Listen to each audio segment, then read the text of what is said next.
क्या हालचाल भाई लोगों। आज गुरु रविदास जयंती है, तो सभी को बहुत बहुत शुभकामनाएं। रविदास जी का उल्लेख गुरबानी में बहुत ज़्यादा है, और उससे भी ज़्यादा आजकल के नव नेता जो हैं उनकी बातों में जो नए नेता हैं उनकी बातों में है, क्योंकि उन्हें लगता है कि रविदास जी जो हैं उनके समाज के गुरु हैं, है ना। अच्छी बात है, गुरु हैं तो हैं, पर बुरी बात यह है, गलत बात यह है कि सिर्फ अपना कहना, जबकि जब रविदास जी थे तब ऐसा कुछ था नहीं। उसके मैं आपको कारण बताता हूँ एक दो। जैसे उनकी सबसे विख्यात शिष्या थी मीराबाई। मीराबाई कौन थी? राणा की वाइफ वो, और कृष्ण भक्ति, ठीक है। वो संत रविदास को अपना गुरु मान लिया था उन्होंने, ठीक है जी। और संत रविदास के गुरु कौन थे? शायद रामानंद, वो ब्राह्मण थे, ठीक है।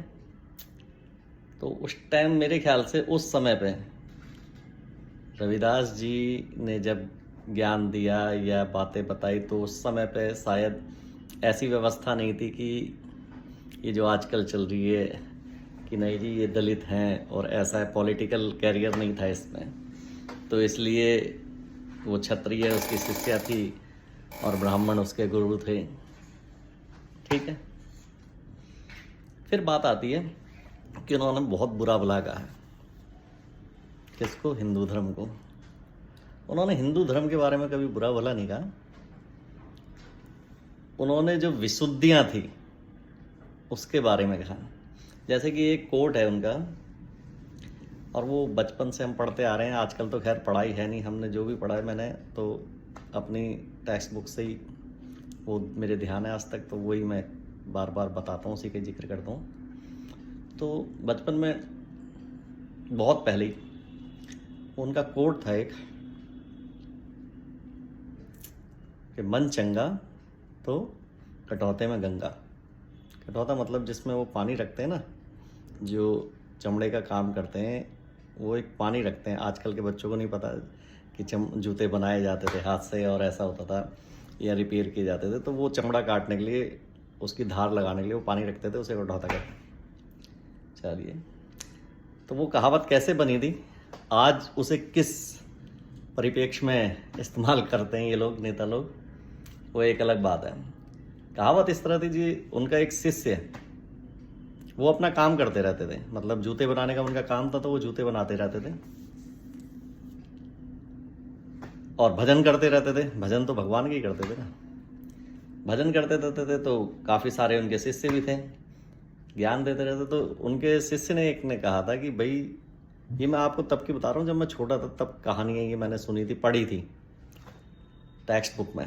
और भी बहुत सारे तरीके होते थे उस टाइम ज्ञान के, जैसे पहले चंदा मामा वगैरह सीरीज आती थी, और भी बहुत सारी चीज़ें आती थी, तो वो सब पढ़ते रहते थे। और स्कूल में बहुत बढ़िया लाइब्रेरीज भी होती थी हमारे, तो वो सब, और बाहर की पब्लिक लाइब्रेरी से भी हम बुक्स लाते थे। आज तो खैर किसी को शौक ही नहीं है इन सब चीज़ों का, पब्लिक लाइब्रेरी होती क्या है उसे यही नहीं पता होगा। आज के डेट में तो सब फ़ोन पे ही है। तो खैर कहानी की बात हो रही थी, तो उनके शिष्य ने कहा रविदास जी के कि जी गंगा नहा आए थे। वाराणसी के पास ही, वो काशी में ही थे, वाराणसी में, काशी के पास एक गांव है, वहीं थे। तो उन्होंने कहा जी गंगा नहा आते हैं रविदास जी से। तो उन्होंने अपने शिष्य से कहा कि भाई देख, मेरे काम है ये जूते बनाने का, और मैं यहाँ बहुत काम है मेरे पास, और अगर मैं ये काम छोड़ के गंगा नहाने जाऊंगा तो मेरा मन यहाँ रहेगा, तन वहाँ होगा। मन तो काम में होगा कि मेरा काम अधूरा है, काम पड़ा हुआ है, और मैं तन से गंगा नहाऊंगा तो वो उसका कोई फायदा नहीं है, वो गंगा स्नान नहीं है। और अगर मन यहाँ है तो मेरे ये कटौते में भी गंगा है, जिसमें मैं ये डुबो रहा हूँ, मैं भी डूब ही रहा हूँ, काम में डूबा हूँ तो गंगा। तो इस तरह से वो कहावत प्रचलित हो गई, मन चंगा तो कटौते में गंगा। लेकिन आजकल उसका संदर्भ परिप्रेक्ष्य दूसरा बताया जाता है। खैर, देश आज़ाद है, सबको अपनी अपनी बात कहने का अधिकार है, तो इसीलिए भी हम ये बकलोली कर लिया करते हैं यूट्यूब पे। ठीक है ना। तो ये तो शायद आप लोगों की समझ में आ गया होगा कि शिष्या कौन थी, और वो कृष्ण भक्ति, और गुरु कौन थे, वो ब्राह्मण थे। और भी कई सारी ऐसी बातें हैं जो उन्होंने, और ये मन चंगा कटौते में गंगा वाली बात है ना,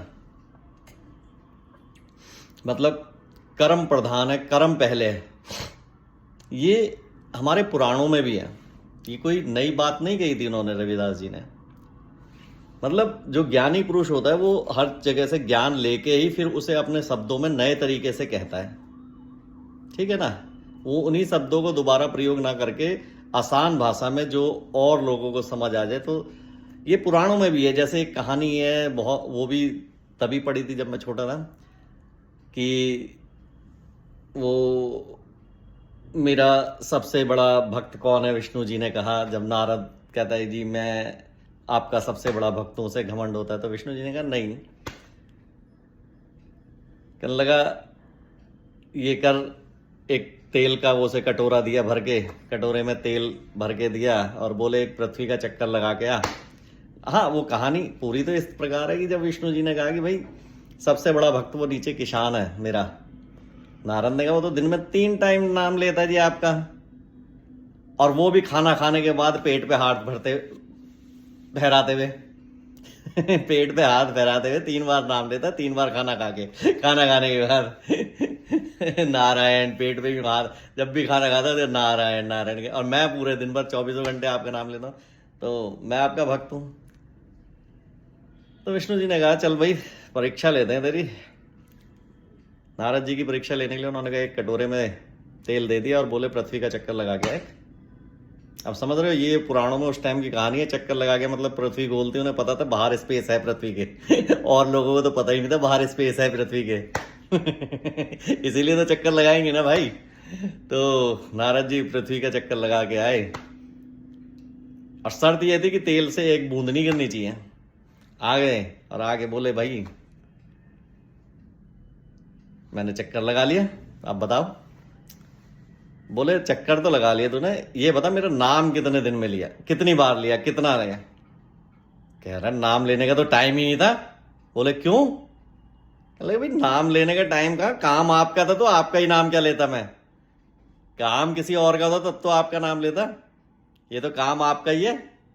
टाइम ही नहीं मिला, तेल से एक बूंद गिरनी थी, सारा ध्यान तो मेरा तेल पे था कि तेल की बूंद नहीं गिरनी चाहिए, सारा ध्यान तो मेरा वहां केंद्रित था, तो समय ही नहीं मिला।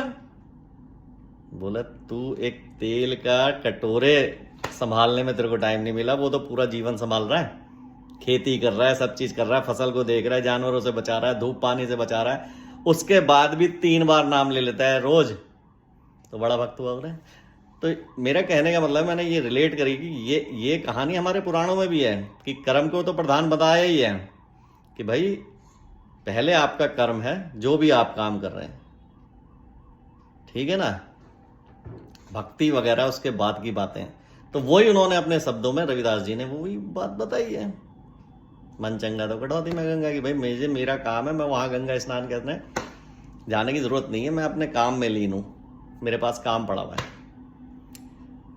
तो बताने का मेरा अर्थ अभिप्राय यही है कि ये पॉलिटिकल लोगों ने एक तो ये चीज़ें बदल दी, दलित कर दिया सब, एक चीज़ें ये बदल दी कि बहुत ज़्यादा उस टाइम अव्यवस्थाएं थी, कुप्रथाएं थी। ऐसा देखो थोड़ा बहुत हर जगह सब चीज़ होता है हर समय में, लेकिन बहुत ज़्यादा ऐसा कुछ भी नहीं था, कभी भी नहीं था। मैं ये बात बिल्कुल श्योरिटी से कह सकता हूँ जितना मेरे को समझ है। ठीक है ना।